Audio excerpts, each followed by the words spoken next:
Okay, so ikaduha ni nga video sa ato ang klase sa CSS.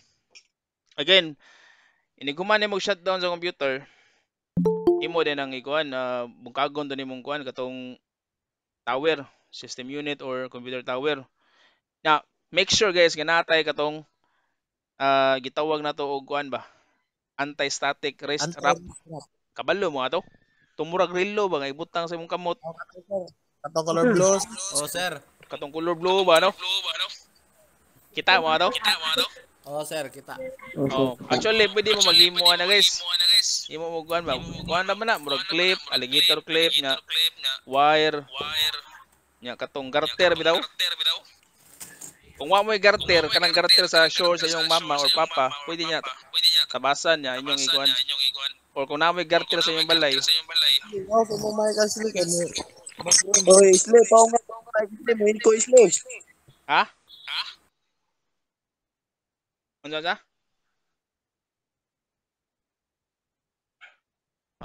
Amot lang. Nay nay sulti?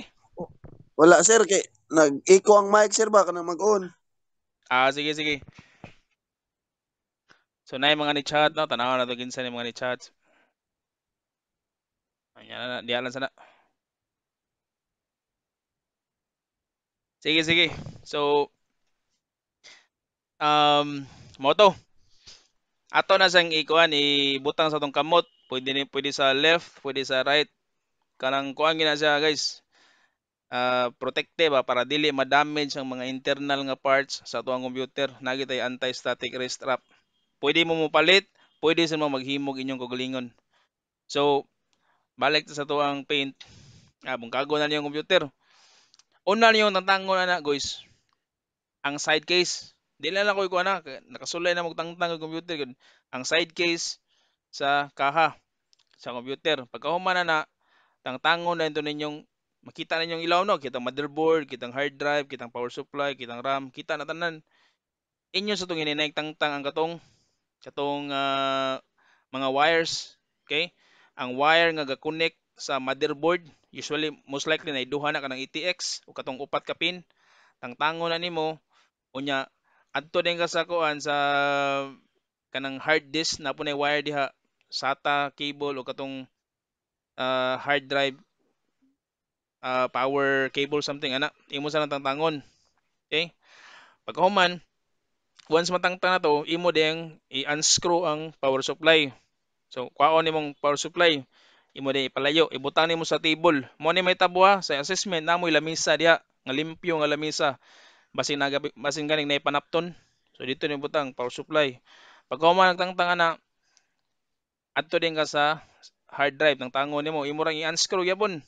Careful sa hard drive nga dili siya mabuyan kay once nga mabuyan na nimo there might be a chance nga maguba. So tangtang ka sa hard drive imo ra man na siya i-slide ipagawas sa hard drive bay. Ang tawag sa butanganan sa hard drive kay hard drive bay. Tangtang imo sa pagka magtangtang ibutan nimo siya tapad sa imuhang power supply unit. Now kung naay kuan ang computer naay kanang CD-ROM tangtangon gyapon nimo. Tangtangon nimo CD-ROM imo ra siya i-unscrew butang ato sa lamisa tapad sa hard drive. Pagkahuman na tangtangon din nimo ang duha ka RAM or usa lang ba ka RAM. Kay balo na ba mo tangtang og RAM tanan? Oh, sir. Oh, sir. Okay, imo RAM na i-clip no. So make sure nga dili to nimo hikapon tong kuan katong copper. So inigtangtang sa RAM imong ibutang ato kilid tapad sa CD-ROM. Sunod na tong tangtangon ang system fan or kanang CPU fan. Okay, kanang magtuyok ang tangon nimo. So careful lang gyapon ta pagtangtang. Na nung humagtangtang butang nimo sa lamisa. Sunod ang tangon ang CPU heatsink. Tangtang na. Sunod tangtang ana natangtan ang CPU heatsink, imo ding tangtangon ang kato bitong sa front panel connector, kato mga gagmay nga wire, kato naay HDD lead, HDD power, reset. Katong Kuan mo to? reset, sir. Ha? Katong si tawagan na Front panel si connector. tawagan na may tawagan.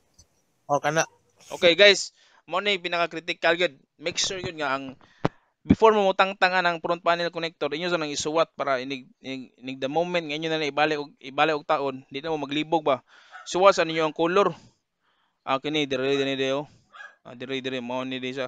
Sige lang, sultian ta mo sa akong diskarte unsaon ako pag mga diskarte nako usa ko magtangtang ana. Ako ipakita niya. Kay lisod Depende may picturean, magkabali-bali sir. na ba? Okay? Pagkahuman ninyo og tangtang ato, ang kuan din ang motherboard inyo ditong i-unscrew. Okay, i-unscrew na ninyo ang motherboard. Ang motherboard most likely na siya mga 6 or 7 siguro ka screw. 6 or 7 basta nara na inyo nang i-unscrew. Nya ibutang niyo ang mga screw sa kanang I don't know gamay nga lugar or gamay nga basta butanganan para di siya magkatag ba. Then pagkahuman na ang tangon na nimo ang motherboard. Okay, ang tangon na niyo ang motherboard, ibutang gyud sa table. So ang katong system tower, ang mabili na lang sa system tower, kato na lang iyang system tower itself ug katong wire bitaw sa front panel, di na to nimo tangon. Sabot? Na picture out ninyo? Yes, sir. Okay. Kay katong gagmay nga wire nga kanang front panel connector naka-attach man to sa mga button sa inyong CPU itself sa kanang system unit. Di na lang to nato tangon. Okay, now sunod ta sa nga steps. So nanatanan ang mga internal parts sa computer na stable. Sunod na tong buhaton is atong isuwat sa papel ang mga specs kada usa nila. So unsa man na isuwat? Ang nahitabo sa ko sa una year 2015 nga ni-take og assessment, isuwat na mo sa papel. Ang una CPU. I mean ang power supply unit. So suwat ko PSU, pila iyang volts to 20 to 40. Unsa siya nga klase nga power supply, nya pila iyang wattage. Makita man ninyo nga to 600 ba 800 watts. Imo na isuwat. Sunod na sad ari na sad ka sa hard drive.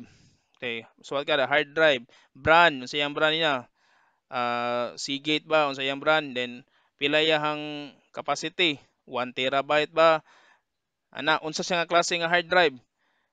SATA ba, IDE? Makailan na mo unsa kalahian sa SATA ug IDE?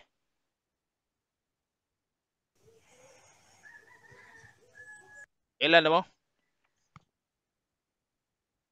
Guys. Uy, Ay, sir. Ay, sir. tugil yung ningog. Delete ba, delete? Ang SATA, ang SATA, sir, kay katong tong kuan, sir, kitong gagmay na cord niya, ang ID kay katong dagko siguro, sir. Oh, katong lapad. Ang IDE karaan na sa guys, Kaya gagmay karaan ang na IDE. SATA, sir. Ah, Okay, kaya okay, to okay, SATA mo okay. tong gagmay. Okay. Padayon da.